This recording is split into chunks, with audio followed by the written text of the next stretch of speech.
રામ, જય માતાજી, જય મામાદેવ. જો કાલે વેલકમ નવરાત્રિ હતી તો એ તમે વિડીયો શોર્ટમાં મૂક્યો તો એમાં જો એમ થતું તો રમાડે કે નહીં રમાડે, પણ જો મારો સેકન્ડ નંબર આવ્યો.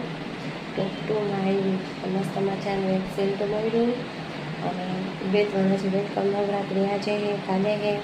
એના ગિફ્ટ વાઉચર મળ્યા, એક સરસ મજાનો કોટનનો ડ્રેસ મળ્યો. તો માંદી હતી હમણાં બાટલા ચડતા હતા તો એમ નહોતું થતું એનર્જી તો જો કે હજી ને હજી થોડુંક એવું છે. તો આમાં તો હું જસ્ટ ટ્રાય કરવા ગઈ હતી કે મારાથી રમાય કે નથી રમાતું, પણ વાંધો ન આવ્યો, સેકન્ડ નંબર આવી ગયો. એ વાંધો નવરાત્રિ આવે ધીમે ધીમે જોઈએ આગળ તો નોરતામાં શું થાય, રમાય કે નથી રમાતું કે નસીબે જય માતાજીની મરજી જે થાય. હેલ્થ સારી નથી એટલે બહુ તો ઠેકડા મારીને કંઈ રમાતું નથી.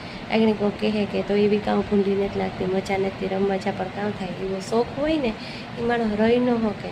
એટલે કંઈ ભૂવા હોય ને કંઈ વાગે કે કંઈ થાય તો અહીં રે ન હોકે ધૂણે એના જે મ્યુઝિક વાગે જે રમતા હોય જેને શોખ હોય ને એ રે ન હોકેલું જાણે કે કંઈ આવ્યું હોય પનમાં એના જે મ્યુઝિક વાગે એટલે પગ કાબુમાં જ ન રહીએ, એ થાય કે રમવા વીએ જઈએ. જોઈએ એવું આગળ આગળ નોરતામાં શું થાય. વેલકમ નવરાત્રિની તો શરૂઆત મસ્ત મજાની રહી, બીજો નંબર એ લઈ આવી. એ આગળ આગળ જોઈએ કે આપણે શું થાય, નોરતા આવે તો ખબર પડે.